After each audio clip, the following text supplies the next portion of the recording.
Hello, everyone. I'm Matthew Reed with Carry the Load, welcoming you here to our final virtual rally of Memorial May with our friends down in Tampa, a fantastic group of people who have put on an event every Memorial May for the past several, I know. They have done a tremendous job, and we look forward to meeting with them here in just a little bit. Want to welcome you to Dallas. As you see, things have already cleared out. The crowds have cleared out from our ceremony earlier today. It's been a fantastic Memorial May, a record year in many ways, and we want to thank everyone who made this year so special. Thank you so much for that. As you can see here, the clock is 1:59. We went on the air a little earlier today so that we can join our friends on the East Coast for the National Moment of Silence at 3 o'clock Eastern Time. At that time, we will all pause as a nation to remember those heroes who have sacrificed their lives for you and I, those of us they've never met. They've served so that we can live in the country that we are. So today at 3 o'clock and here in just about 30 seconds, we ask that you join us at Carry the Load at JP Morgan Chase and our friends in Tampa to pause for a moment of silence. As we now approach the top of the hour, think about who you're carrying. Think about those who have impacted you and those lives and those stories that you carry on with you. Now join us in a moment of silence.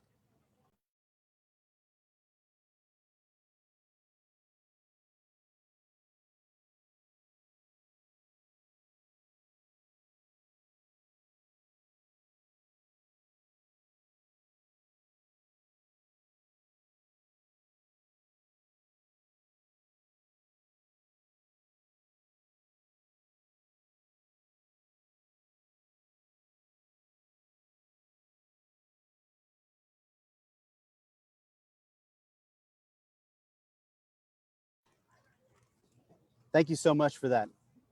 So we want to begin now with Audrey Bogelsdijk with our nonprofit partner TAPS to perform our national anthem.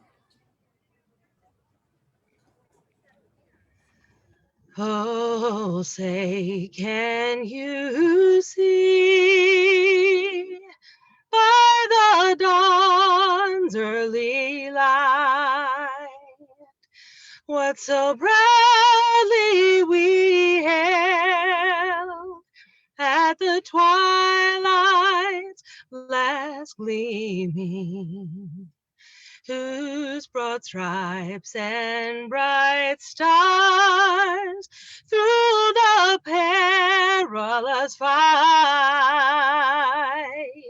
all the ramparts we watched were so gallantly streaming. And the rockets' red glare, the bombs bursting in air, gave proof through the night that our flag was still there. Oh, say, does that star-spangled banner yet wave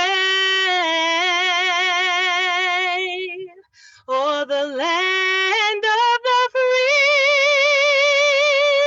and the home of the brave? Awesome job. Awesome job. Another fantastic performance. Thank you so much, Audrey. Looking forward to hearing from you again a little bit later on in our virtual rally. Next, would you please welcome Bradley Turkey. There you go, Gerke. Thank you so much with JP Morgan Chase. They have helped us so much this year, helping us put on our national relay. We thank JP Morgan Chase so much for that as we wrap up Memorial May. Bradley, I'll let you have it. Thank you. Okay, good afternoon. I'd like to thank Carry the Load and JP Morgan Chase for inviting me here today and holding this virtual event. I, like probably many of you, never used to think about the true meaning of Memorial Day. For me, it was just another day off, a national holiday, maybe a payback for all the years of military service.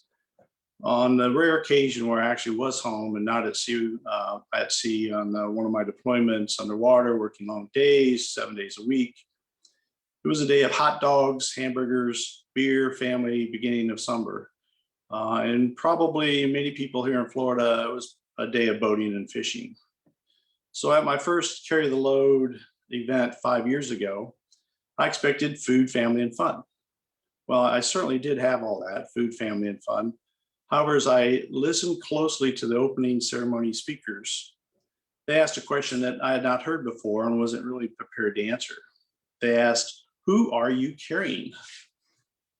I thought it was a really strange question, especially for me, someone who had served for so long in the military that I thought I'd done my fair share. So as I did my first 5K, I saw almost everyone with a backpack, a t-shirt, hat, or badges honoring friends and family who had died. So I took that time to reflect on trying to figure out who I was carrying. So this is what I decided. I decided that I was going to carry all the World War II submarine veterans who had died in the Pacific. It seemed very appropriate for me because of many years I had served on a submarine, and I had benefited from all of their many lessons learned that they had really paid with their blood, sweat, and tears and sacrifice. I know it's now ancient history, but almost 80 years ago, the Japanese bombed Pearl Harbor and caused the US to enter World War II. Hopefully, all of you remember from your history class that actually happened. What you probably don't know is that the submarine force almost solely carried the US war efforts in the Pacific for the first couple of years. As the US Navy was licking its wounds and trying to repair its sunken ships and fleet as quickly as possible, the predominant US land effort was in Europe. So the submarine force was tasked with sinking all Japanese ships, and they did it very effectively. They sank almost 1/3, it reduced it to almost 1/3 of what it was at the beginning of World War II. However, it came at a horrible cost, terrible cost. We lost 52 submarines, 3,500 souls, now at the bottom of the ocean on eternal patrol. 52 submarines, 3,500 souls, eternal patrol. Something few people realize that the submarine force actually had the highest mortality rate of any of the branches or specialties in the military in World War II. Mortality rate, not total numbers. Although 3,500 people is very significant, it was such a small force that the mortality rate was so high. And it was also because submarine was an all or nothing game. Everyone either lived or died on a submarine, depending on perhaps just one person in that action, and their action to save the ship. So sometimes, as you know, even that damage with effort, Herculean effort, the damage is too great to repair and recover from. So that's who I carry today. When I did my 5K, the World War II submariners who died. As a result of Carry the Load, you, I, and probably many others now focus on the true meaning of Memorial Day. To remember those who gave the ultimate sacrifice for our country and its people, and those who sacrifice for us daily and their families. Thank you. Thank you so much, Bradley, for that reminder. And that's right. I mean, Memorial Day is not a day for mattress sales or half-offs or barbecues. It is to remember our loved ones and our heroes who paid the ultimate sacrifice. And we need to maintain that definition of this day. Thank you so much for that reminder. I would now like to welcome Command Sergeant Major Retired Cynthia Pritchett. I believe I said that right. I hope. I've had Yes, a bad Matt. luck with bad run of bad names, last names, but I want to welcome you on. Thank you so much for joining us. Looking forward to hearing your story. Thank you, Matt, and thank you to JP Morgan Chase and Carry the Load and to all the other sponsors for this opportunity. I've had an opportunity to be affiliated with Carry the Load for the last couple of years, and especially through JP Morgan Chase, as I also am on their military advisory council. So when I was asked who I was carrying the load for, I reflect back to the 111 names that I still carry in my wallet today when I was the theater sergeant major in Afghanistan from 2004 to 2006. But on 28 December 2005, it became very personal for me when, though every day that we had action, I did read all the casualty reports. On that particular day, the name was a familiar one. it was somebody I knew. His name was First Sergeant Toby Meister. And I had known First Sergeant since he was a young sergeant. When he went before the Drill Sergeant of the Year Board, when I was the Sergeant Major at Leavenworth, and he was a reserve drill sergeant. And Toby was only 30 years old, just had a young son and his wife.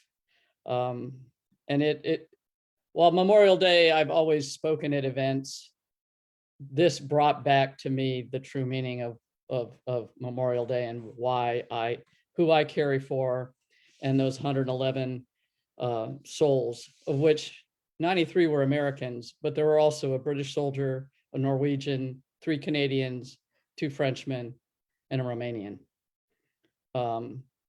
So I'm very appreciative of what Carry the Load does in bringing back the true meaning of and trying to connect with the public as to what Memorial Day is all about, but also the fact that you've expanded it to include our first responders. Because those people run into harm's way, as we remember on 9/11, when the towers were on fire, firefighters and police officers running into harm's way, just as our soldiers, sailors, airmen, and Marines and Coast Guardsmen do every day in service to the country. So it's with great appreciation that of what Carry the Load does in honoring all those who give their lives in service of our fellow citizens. And I think that's what Carry the Load does better than anybody else. And I am truly grateful, and thank you for this opportunity. Thank you so much for your time, and thank you for your service as well, and for sharing your story with us and who you're carrying. And you touched on something really important there, why we include our first responders in this organization. Clint Bruce, former Navy SEAL and our co-founder, said it best.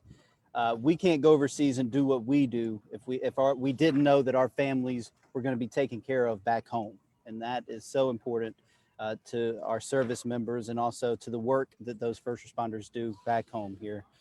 So thank you so much once again for your service and for sharing your story, Cynthia. Really appreciate that. Well, would like to welcome back Audrey Bolsdyke with our nonprofit partner apps to share about your story and the work that you guys do. Audrey, once again, thank you for joining us. Thank you so much for having me, and thank you for JP Morgan Chase and Carry the Load. You know, when we are marking Memorial Day, like you said, it's not about the sales. It's not about Happy Memorial Day. It's about remembering our loved ones who sacrificed everything. Um, you know, they raise their hand and commit their life to up to and including their last full measure of devotion, and they leave it all on the line. Um, I was active duty Navy back in the late 90s when my husband, who was also Navy, was lost at sea from the USS Kincaid in the Pacific. And that is what brought me to TAPS, the Tragedy Assistance Program for Survivors. This organization, it's life altering. Over Memorial Day in DC, we've just had our national seminar, and we welcomed hundreds of families from across the country, adults and children alike. We've been around since 1994, and the hope that we bring to families who have experienced a loss like ours through using peer-based emotional support, it's just palpable. Being able to share this journey with others who are also walking the journey when a loss like this sometimes makes the whole rest of the world retreat from you because they don't understand grief, they don't understand that depth of sacrifice, and they don't know how to hold that precious space with you. So being able to be together is powerful medicine. TAPS is what provides that opportunity for families, and it creates a foundation of support that is a place from which people can grow. You know, when you have lost everything, when you've lost your family member, your loved one, whether it's my husband, or you know, your father, a sibling, a grandchild, whomever it is that served, it's completely upending. And to be able to find a place where you can explore, what do you do with your life now? What is your identity now? How do you recreate that? How do you take a step into the world and do it as the living legacy of your loved one who served? And it's our hope to be able to bring people together so that they can find that safe place where they can grow and explore. And we're not afraid of the tears. We can sit in that darkness until we together move to the light. So it's an incredible honor on this Memorial Day to remember my husband, Seaman Jason Springer, for the service that he gave to our country. And I did the walk recently in Nashville. I did a couple of segments of the walk, and I wound up doing about 10K, and it was an incredible opportunity to carry the load, not just for my husband Jason, but for the 7,583 people who came to TAPS last year, for the nearly 9,000 people that we anticipate will come to us this year, and for the over 100,000 people over the life of our organization who have come to TAPS looking for a place where they can heal. It's an incredible honor to be here, and I'm so, so grateful for the work that you do, making sure that all Americans are aware of what Memorial Day truly is about. Thank you so much. Thank you so much, Audrey. Thank you for your service, and thank you for sharing that with you. We hold you on our hearts today, on this day and every day especially, so thank you so much. And we want to thank all of you for joining us as well on this special virtual rally on Memorial Day. I would like to share with you that I'm carrying Medal of Honor recipient from Vietnam, Harold Pinky. I've gotten to know his brother really well and family, and that is who I carry today. We want to ask you, who are you carrying? Share that story on social media using hashtag who are you carrying and hashtag carry the load. Let the world know you haven't forgotten about Memorial Day, and you haven't forgotten about our heroes who sacrificed everything for everything we have. Thank you so much again for joining us. We look forward to seeing you again next year from River Shawn Park here in Dallas. So long, and have a great one.